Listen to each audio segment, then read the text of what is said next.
Hey there everybody, Sage Popham here, founder of the School of Evolutionary Herbalism, and I want to talk about a critically important kind of perceptual orientation for us as herbalists to maintain that I think is critical for us to hold in order to have a holistic orientation towards our work with plants.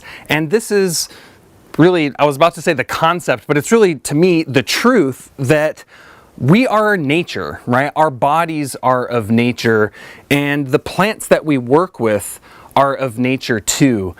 And I know that sounds really simplistic, but when we really take into consideration the fact that our whole body, the way our organs and our systems and our tissues and the whole way that our being is put together is actually a mirror image of the natural world, it has a profound influence on how you approach working with a client, how you understand the way an herbal medicine works, and the healing process that ensues when you incorporate a medicinal plant into someone's body. And this is really the kind of opposite orientation that we see in a lot of a more conventional approach to medicine, which is kind of this polarity in the way we see the human being, whereas in kind of more of our modern conventional approach, we see the body as a machine. We see it on this very mechanistic, scientific, biochemical level. And, you know, it's like, well, if a part's broken, you just take it out and replace it with a new one, right? Whereas in the older systems of medicine that have been practiced all across the world for thousands of years, very successfully, was more of this holistic understanding that our being is a microcosm of nature, a reflection of nature, that our body is of the earth, is of the water, is of the fire, is of the air, that our body is like a garden, right? And it's an ecosystem. And this perceptual orientation is really the difference between looking at a person kind of through the linear mind versus seeing it more through the holistic heart. And in terms of the way this perceptual shift kind of adjusts how we see the way medicinal plants work, it's really that difference between a biochemical understanding of plants, of really looking at an herb and saying, you know, oh, well, this herb has its medicinal influence because it has these constituents that attach to these receptors and have this distinct biochemical effect, which is totally valid, versus the more traditional understanding, which sees plants as operating more through energetics. And when I say energetics, I'm not really referring to like a lofty, esoteric, woo-woo, out there spiritual dynamic. And I don't mean to sound degrading to that, because I'm all about that too, right? But it's more of this energetics is this very grounded, ecological understanding of how a medicinal plant works, right? It's based on very simple dynamics that we experience out in nature, right? We feel differences in temperature, right? We feel differences in moisture, the way the seasons change and the way those seasonal changes, weather changes affect our bodies and affect how we feel, and that plants are exposed to those same patterns, and these plants can basically adapt to those changing energetic circumstances of their ecosystem, their environment throughout the seasons. And so really the premise of this is that as herbalists, it's central to our practice to, I always say, first, foremost, and forever, to be students of nature, because we are nature and plants are nature. And the more that we're able to deepen our connection to the natural world, to the rhythms and the cycles and the patterns of nature, and see their reflections within our own bodies, within our own hearts, within our own minds, to see their reflections within the plants that we use, I believe the deeper our understanding of plant medicine goes. And, you know, I hear from a lot of folks, oh, I really want to deepen my connection to nature, but I live in the middle of the city and it's really hard for me to get way out into the woods or to interact with medicinal plants. And I always say, no matter where you are, you could be living in the middle of Manhattan, right? But you're still technically in nature, right? I mean, you're exposed, you feel the wind, the sun shines down on you, it rains where you are, the seasons are turning. It's like no matter where you are, you're still on this Mother Earth and you still have a connection to nature. So I always like, and not to mention, most cities have parks or, places where you can go to just be in more of a natural environment, which I always encourage people that live in the city to do, right? To go find an arboretum or go find that local park or some way to just be in more of a natural environment. But regardless, even if you're surrounded by skyscrapers, we're all still submitted to these natural influences of things like the seasons and the weather. And to me, one of the deepest ways that we can really come to understand how nature externally influences our nature internally is really paying attention to how you feel, right? Paying attention to how you feel in your body, paying attention to how your mind and your heart feel as the seasons turn, right? There's like a very distinct difference in how your body feels and your mind feels in the winter versus the way it does in the summer, right? There's a meaning behind that. And the more that we can be connected to those things, we start to understand the interweaving of the external and the internal and how that can either produce balance or that can produce imbalance. And one of the central concepts of this in literally every tradition of herbal medicine is through understanding our own constitution, through understanding our tissue states, right? And this is one way that they oriented their way of seeing the human being as a reflection of the natural world, right? That our organ systems and our tissues and kind of the way our body is put together reflects these patterns of the natural world, right? Based on, like I was saying earlier, those dynamics of, being too hot or being too cold or being too wet or being too dry. And it sounds very elementary. And I remember someone said that to me one time. They were like, well, energetics is a very elementary way of seeing things. It's not very sophisticated, And at first I kind of got a little offended. I was like, well, no, but, medicine's been practiced this way for a long time, very successfully.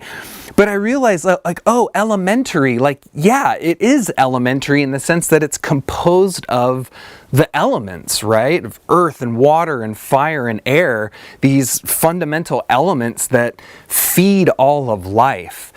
And so one of the ways that you can kind of get a sense of how these energetic patterns of, temperature and moisture are reflected within our body is simply by looking at, take the example of heat, right? The pattern of heat, which obviously we see, in the summer months, and really hot stimulating herbs that are pungent in their flavor.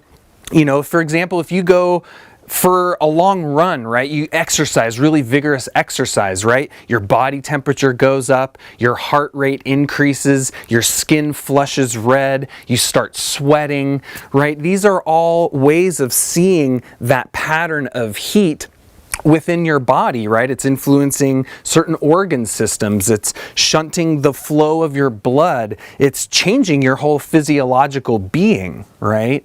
And so this is just a reflection of nature, or even how you feel on a really hot day, right? I mean, if it's like 120 degrees outside and you can't escape from that heat, it's like it makes you feel a certain way, right? Even psychologically and emotionally, right? A lot of people start to feel really irritable and agitated in hot weather like that, right? Because one of the ways that the pattern of heat relates into our minds is frustration and anger and irritability.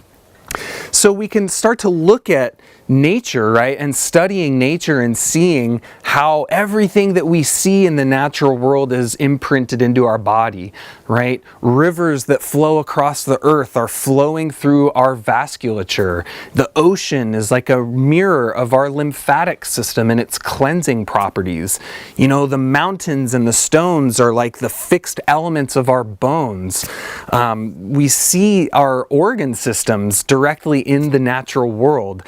Even on a pathological level, right? We could look at a natural pattern, say for example, I always like to use the example of like a creek that's flowing, and that water is flowing pure and clean.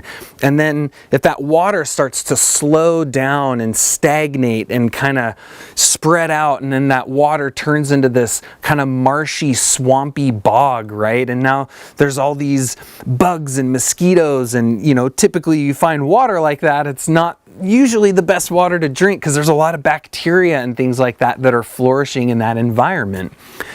Well, that's just a mirror in nature externally of a specific pathological pattern that influences people's bodies, right? And that's what the physiomedicalist physicians would refer to as damp stagnation, right? When the fluids in our body, our lymphatics or the extracellular fluids, they're not flowing clean and pure anymore. They're kind of slowing down and getting stuck and stagnant, and toxicity starts to accumulate within those stagnant fluids. And then the body tries to purify and cleanse that fluid stagnation by launching this inflammatory state, right? So then you have this dampness with this heat going on.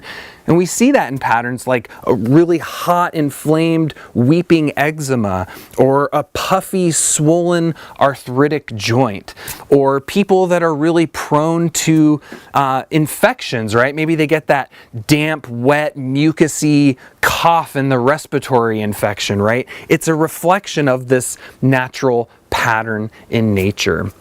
And so when we see our herbs, our herbal remedies are submitted to those same influences too, right? And so when we understand that plants are really embodiments of the ecosystem in which they grow, or they're kind of opposite to the ecosystem they grow in, and when we have this ecological model of physiology, we start to understand how to weave the plants into someone's body in a way to get their inner ecosystem back into balance.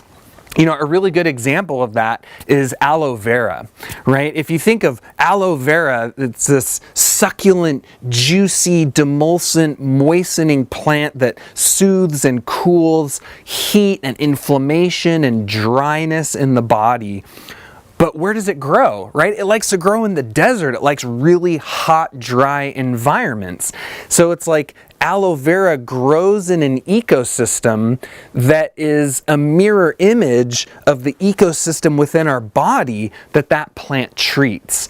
And so this is a really holistic lens for understanding the human body, for understanding our herbal medicines. And ultimately, this is at the root of our traditional vitalist models of herbal medicine, right? I mean, this is a core principle of vitalism, that nature is intelligent, that our bodies are nature, that disease is nature too, right? And so the more that we as herbalists study nature, that we are again first and foremost and forever students of nature, the more readily available to our senses it is to understand what's going on in someone's body. The easier it is to learn and understand a medicinal plant, right? I mean, sometimes I hear people say, yo, I get so overwhelmed by how much information there is out there about plants, right? I mean, there's all this chemistry and all their actions and all their medicinal attributes, and they're good for all these different symptoms and conditions, and there's their Latin names and all these comments. Like, how do I remember all of that? And it's really hard, right? It's really hard when we take it from an orientation of memorizing, right? I mean, no one likes to memorize stuff, right? And that's a really kind of a model of learning ingrained in most of us in our Western world. I mean, that's how our whole educational system is developed. It's like, here's all this information, memorize as much of it as you can, spew it out on the test to get a good grade, and then we're going to move on to the next thing. And we like forget like 90% of what we learned when we walk out of the test, right? And it's like, for me, for myself and for my students, and one of the messages that I really strive to impart when it comes to learning herbal medicine is that I believe it's a much more effective way to study and learn plants experientially, to not just memorize it with our minds, but to learn it by heart, right? I think it's really interesting that we have that phrase in the English language, right? And what's the difference between memorization and learning something by heart? They're different, right? There's a very different feeling. And I would say that the difference between memorization and learning by heart is that learning by heart, there's an experiential understanding that happens there that we can't get through the intellect alone. And so I just want to encourage you to become that student of nature, to really study the seasons, to study the weather, to really kind of contemplate what you observe in the natural world, whether you're in the city or in the country or no matter where you are, but to just pay attention and to always ask yourself that question, how is this that I'm seeing externally related to my being internally? Whether that's on a physical level or a psychological or emotional level, or even on this archetypal or spiritual level, like how is what's outside reflecting what's on the inside? And when you take that orientation, it really literally transforms your whole orientation around studying herbal medicine, practicing herbal medicine, and deepening in this plant path. So thanks so much for checking out this video here. If you're watching this anywhere but my blog, head on over to evolutionaryherbalism.com. We've got a whole bunch of free training over there. Drop your name and email somewhere on that website and you'll get all of our updates whenever we're releasing new free content. Be sure to check out our podcast at The Plant Path on iTunes or on Stitcher. And we look forward to serving you with our more in-depth training programs and things like that. Leave me a comment below. I'd love to hear your thoughts and feelings on what I'm sharing with you today. And until next time, take care and be well.